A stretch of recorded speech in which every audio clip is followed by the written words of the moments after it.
All right, gang. This is like a little out of the norm for what I've established on this channel so far, but honestly, I've been wanting to do separate like talk videos, discussions on like certain topics from the chapter, like single topic, right? Not like the overview of the overview discussions I do, but just sit down, raw, pause, do like one topic, pick a topic from a chapter and like just nail into it as much as I can, with whatever knowledge I have, or my opinion. That's really what it is, right? I'm not Oda. I don't know what he's thinking. Um, I can guess. Sometimes those guesses are accurate. Sometimes they're not. Um, but I wanted to take a look at Harald's character here, specifically in 1166 and 1167, of One Piece. Just I think it's really interesting. Spoiler alert, his perspective. This is spoilers for current manga chapters. So if you're not caught up, please exit the video. There's your warning. But just Harald's character after the death of Rox, the man he considered his best friend. That's no longer theory, that's fact. Sorry, I'm clicking on the keyboard here. Let's see. That is on page 15. On page 15 of 1166, Harald literally says, "My greatest friend begged me for help and I turned my back on him." And this scene, I feel like, really hammers in the change that Harald is going through. Or not even necessarily the change, but it's just like, and I'll get to what exactly I'm referring to here shortly, but this really like, it really goes into how much Harald wants Elbaf to become part of the world government, right? Like, he's in so deep. And this is actually what is called the sunk cost fallacy. You'll probably hear people refer to it as the sunken cost. A lot of people probably don't even refer to it by the name. They'll just say, I've already put so much into this, I'm not giving up, which is the sunk cost fallacy.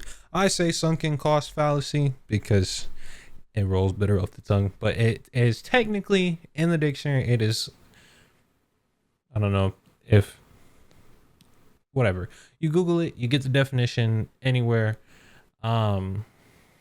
It's sunk cost fallacy, right? And I'm going to read the definition to you. It is the phenomenon whereby a person is reluctant to abandon a strategy or course of action because they have invested heavily into it, even when it is clear that abandonment would be more beneficial. Now, in regards to Harald, right? What is the sunk cost? Obviously, that is him trying to get Elbaf to be a member nation of the world government. Obviously, by this point, right? Okay. If it wasn't clear in 1166 that abandoning the path of getting Elbaf to be part of the world government wasn't the more beneficial route, it is darn sure clear in 1167, right? That's probably the route to go, right? But he is so sunk into his efforts, his decisions, they're irrational. He's not looking at everything, like in this process, right? And what I mean by everything, I'm going to pull up 1167 here because I think this one scene that I'm about to talk about really speaks volumes to exactly how sunk he is into this, right? So he's in the room of authority with the Gorosei at the time, featuring Saturn, right? Saturn just got killed off. It's Garling now. But at the time, he's in the room of authority with the Gorosei that we're all very familiar with, right? And they're telling him about the covenants, and they bring up the true quote unquote true God. And Harald says, what is this God you speak of? Now, when I got 5 dudes in a room talking like this, right? And wow, that was pause. When you got 5 old heads in this room talking to you like this, right? And they're telling you, oh, just a little more and you'll know the true depths of the world. Just a little more and you'll have all of your dreams and desires, right? He's like it's like a carrot on a stick kind of thing, right? He's like the pig, and Minecraft, the pig, carrot on a stick. That's literally what Harald is right now. They're like, oh yeah, just do this. Oh yeah, just do this. Oh yeah, just do this, right? Like they wanted him to kill Rox at first, right? And he quote unquote tried to. That battle ended in a draw. He turned his back on Rox, right? And Rox ended up dying as a result of that. I'm pretty sure you could break it down even smaller in between those 2 events, but just keep it 2 major things, right? They asked him to kill Rox. Then after that, Rox was like, yo, I don't feel like anything's on my side this time. Like, this is bad. I need you. And Harald says no, right? And Rox dies as a result of it. If Harald was at God Valley, there's no way Rox dies. That's a whole separate video. We could do a power scaling video on that if y'all want. That's a whole different thing. But it is my firm belief and opinion that if Harald is there, God Valley does not unfold like that. But when you get those 2 things happening, right? What else does this man have to lose, right? No. As I'm recording this, the leaks for 1168 are out. The raws aren't out. But the text leaks are out. So I say, what else does he have to lose? We're not quite there yet, but we're not. This isn't a leaks chapter or a leaks video, right? This video isn't about leaks. This is about 1167 and anything before that. But even still, as of 1167, realistically, what else does Harald have to lose, right?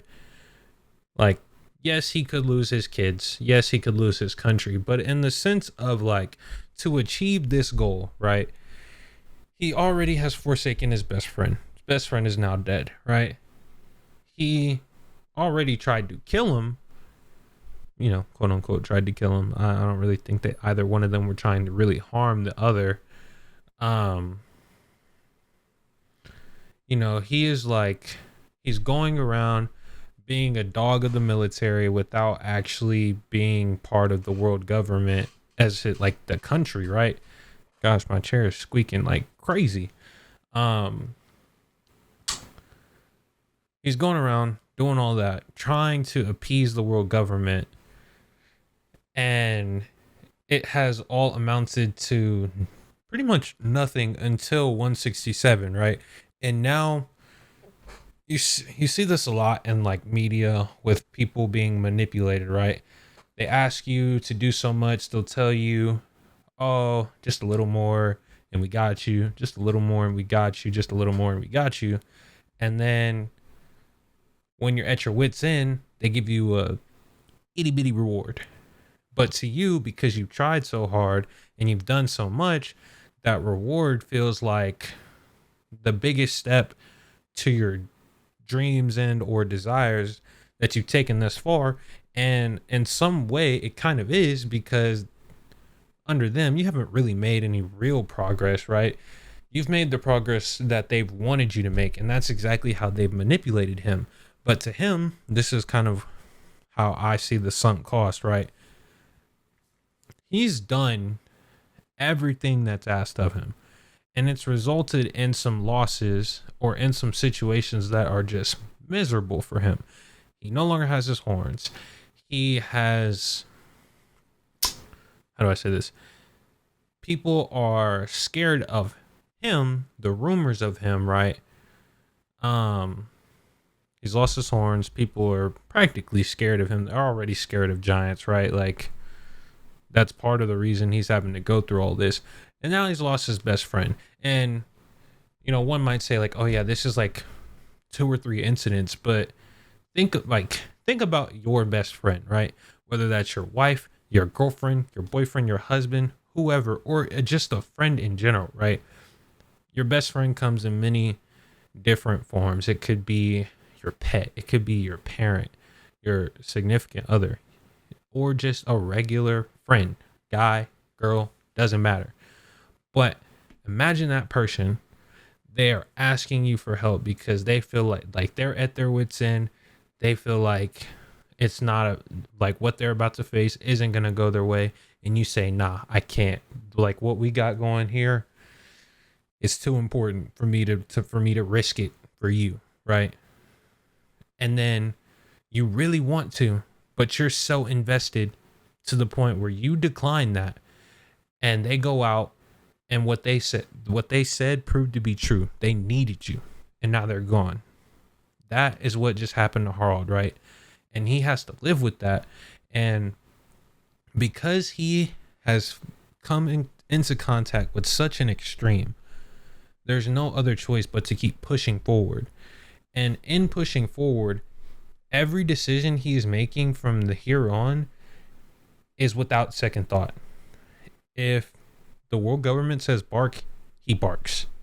And because he feels like that's the only route he has left.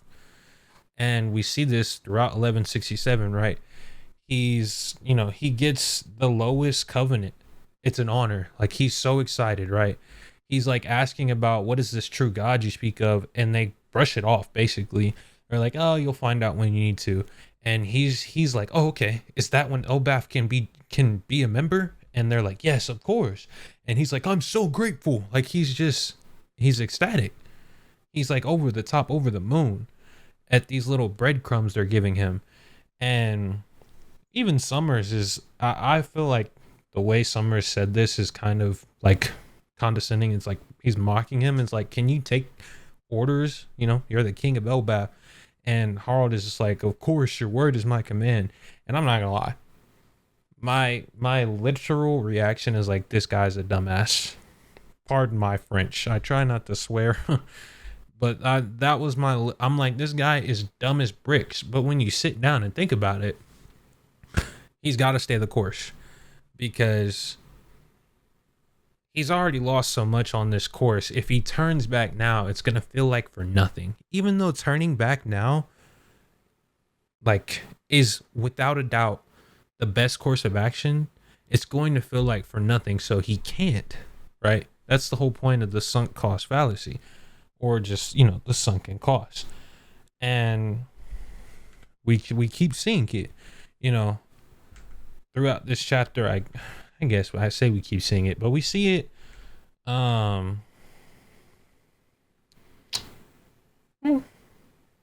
was gonna say like we see it with the whole, like, his whole interaction with Shanks, but honestly, like, when it came to Shanks, that was probably the one time he wasn't like bootlicking. I mean, like, he apologized because Shanks is like a true celestial dragon, but in terms of like just not absolutely bootlicking, that was probably the one time in this chapter he didn't.